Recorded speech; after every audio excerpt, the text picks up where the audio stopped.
tried to talk about in that lecture was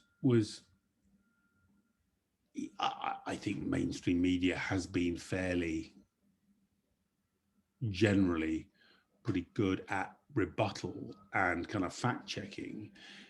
I think there's a problem that the person who's most likely to believe such a theory may not be, as it were, looking to the New York Times or the Daily Telegraph for sort of anyway. And there's certainly a feeling that mainstream media is itself maybe collusive in the conspiracy, that the people writing the rebuttals are part of the conspiracy. I don't think.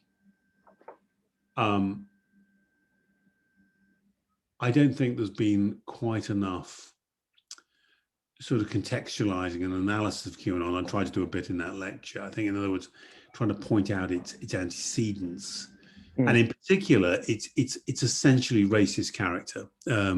I think quite often it's presented as kind of wackiness, and in particular, there's a British tendency to wacky Americans as a kind of there's a line, a kind of trade in wacky American stories, and it's very easy to make a QAnon conspiracy story, or a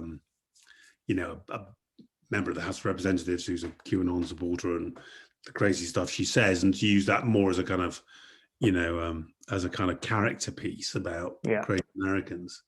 Well, one, surprising penetration of QAnon in the UK, France, Germany, Baltic countries, and all the rest of it. And two, actually, I think it's better understood more as a kind of excrescence of racism and a kind of hostility to minorities than it's less, as it were, innocent. Yeah. And actually, the more you look into even sort of apparently entirely kind of wacky, alien abduction, which is less the idea of aliens taking people up into flying saucers to sexually abuse them, which was 10, 15 years ago, was a really quite widespread belief in, but you come across it less now.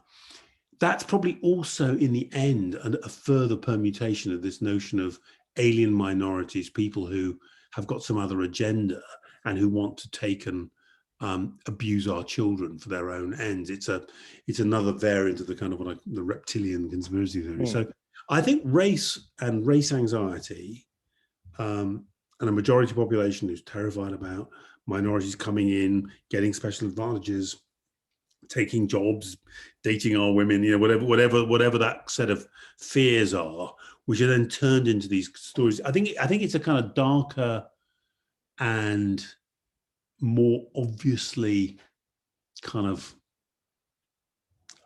wicked thing that is often portrayed as in the media. So I think it's worth taking quite seriously.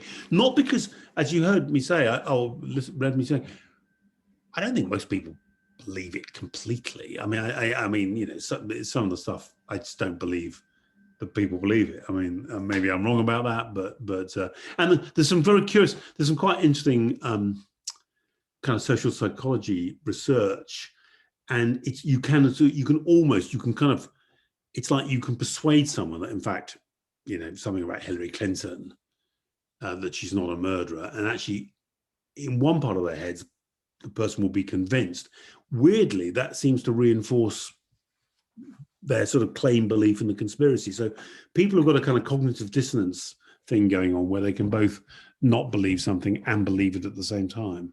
You mentioned in it as well that you were that David Icke was at the BBC while you were. Do you remember him? Yes, I do. What did you think of him then? And when? Well, to be honest, I mean, I didn't have an awful lot to do with him. I worked with him on a couple of programs. I mean, in particular, he did sports injects for breakfast time, the BBC's breakfast service in those days, and I was one of the, I guess, producers of the show. Often the number two to the output editor, and so but I have to say he at that point he was talking about goals and and Yes. football sides, and nothing strange, isn't it? more than that. So Yeah.